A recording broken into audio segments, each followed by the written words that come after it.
Rescue teams were searching for people trapped under the rubble. Houses close by had many broken windows. A grocery store owner close to the attack site said he heard 5 blasts in a row around 10:15 a.m. local time. He also witnessed a man and a woman being killed and 3 injured people being taken away.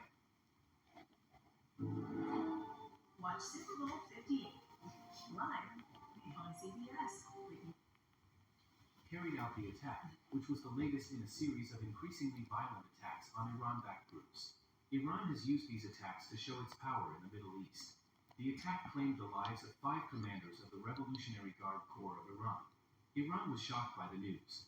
The Syrian Observatory for Human Rights and a rebel war monitor both reported a death toll of at least 6 people. Leaders of groups backed by Iran were meeting when the missile attack occurred, resulting in the deaths of 5 Iranians and 1 Syrian. As the head of the observatory, Rami Abdul Rahman, said 3 of the Iranians were top commanders, and 4 more were still missing under the rubble.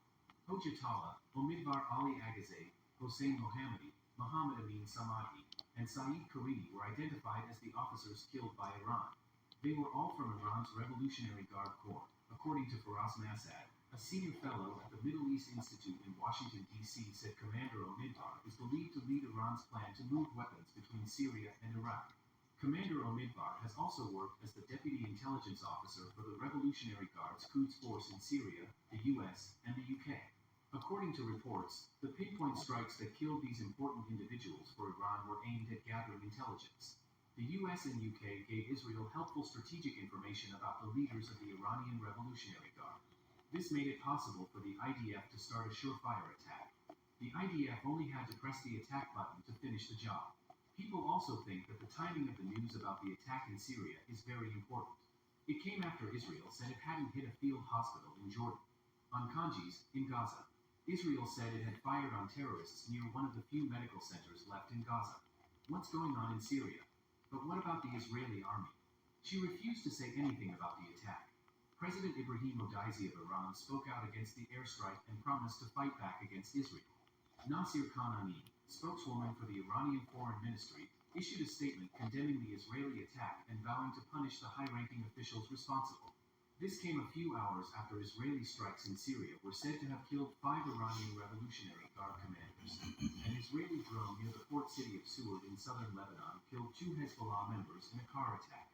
Additionally, 2 individuals lost their lives in a nearby field. Officials, speaking on the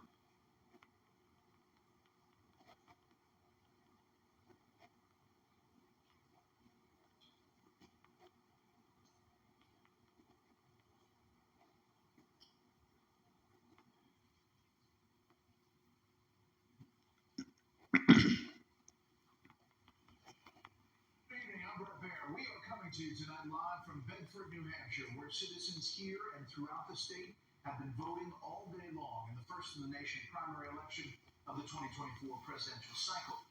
Former President Donald Trump had, coming into this day, a commanding lead in the polls, while on the Democratic side, President Biden is not even on the ballot here. We'll go over what we're learning from our Fox News voter analysis, the early version, in just a few minutes. But we have Fox team coverage. Brian Yanis in Concord, New Hampshire, is following the Nikki Haley campaign. Correspondent Alexis McAdams starts us off tonight from Nashua with Team Trump. Good evening, Alexis. Brett, good evening. Well, we did have a chance to catch up with the former president here on the ground in New Hampshire. He feels good going into primary night and feels that he has a lot of support here in the Granite State. But I asked him when we caught up with him if he's worried about Nikki Haley gaining steam at all. This is what he had to say. Watch. Nikki Haley wanted it to be a 2-person race, right? I mean, she got that. Do you think it's going to go in her favor at all? I think it hurts her, actually. I think it's going to hurt her. Probably have a big loss today, but who knows? And Fox has been on the ground for days, Brett, trying to talk with voters to figure out what issues they care about. It simply comes down to 2 main things: immigration and also the economy. Trump tells us and believes his strong stance on the border is bringing people out to the polls. You know, the economy was big and inflation was big. It's all big. But this, I think the border issue now is the biggest. And so how confident is Donald Trump here in the Granite State, Brett? Well, he's already talked about potential VP picks. Some of those names that have been floated could be here in this room tonight in Nashua, New Hampshire, so we'll keep a close eye on that. But how is Nikki Haley feeling tonight? Well, let's check in with my colleague, Brian Yanis, who's been following her campaign. Hey, Brian. look, Nikki Haley says regardless of the result tonight, she's not going anywhere. The former UN ambassador under President Trump said she's staying. She better go somewhere. Get lost. We don't want the WEF puppets. I don't do what he tells me to do. I've never done what he tells me to do. Look, I mean, I think I don't strong. I've always said we'll know strong when the numbers come in.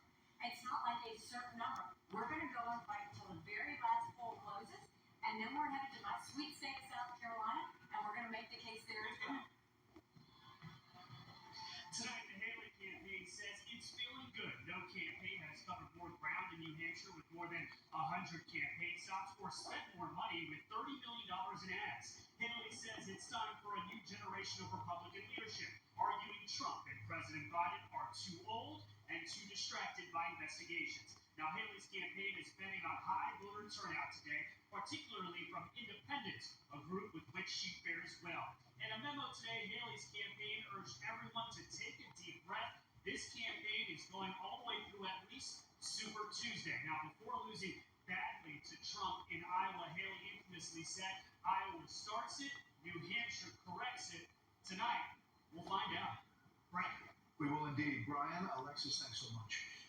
Vice President Kamala Harris and President Biden in Virginia today to talk about abortion rights. While it is a core issue for progressives, does it resonate with a significant portion of voters across the country? White House correspondent Peter Ducey takes a look.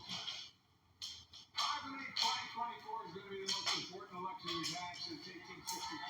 The 2024 debut of the Democratic ticket, a rally for reproductive rights. The government should not be telling her what to do with her body. This event 500 miles away from New Hampshire, where President Biden isn't on the ballot and hopes to win as a write-in. We're looking forward to You guys forced on vaccines. significantly. President Obama was running for re-election. Immigration, Yeah. a top issue in nearly every poll as the administration wins a suit against Texas, allowing Border Patrol agents to cut razor wire along the border. What Texas was doing, the governor was doing, was actually ineffective. Congressman Chip Roy, the Texas Republican, posts on X, consider that we are a nation so unserious and broken that we are paying Border Patrol to secure the border, but we'll pay them instead to cut razor wire against most of their will/personal desire to stop Texas from trying to do what BP's core mission is. Why are you guys making it easier for people to enter the country illegally? Believe it or not. It took President Biden a lot longer than planned to deliver his remarks about abortion access tonight. He was interrupted by hecklers shouting about a ceasefire in Gaza 14 times. Towards the end, the president appeared to grow frustrated, and he conceded to the crowd that it was going to go on for a while because the protesters, hadn't followed plans. And he was right. Brett? Peter Ducey, live on the North Lawn. Peter, thank you. Let's find out what the voters here in New Hampshire are saying. America Reports anchor Sandra Smith is in New York with a look at the early Fox voter analysis. Good evening, Sandra. Hey, Brett, super excited to bring our viewers this brand new data that we're getting from voters on the ground there. Our team's been investigating what is driving voters to the ballot box in New Hampshire. This is an early look at our Fox News voter analysis survey of Republican primary voters on the ground there. So far, our top findings on the ground do show the difference in the landscapes from what we saw in Iowa, particularly when it comes to evangelical Christians. We know Trump won that category in large part thanks to their support in Iowa, but in New Hampshire, this is a different story. Only 1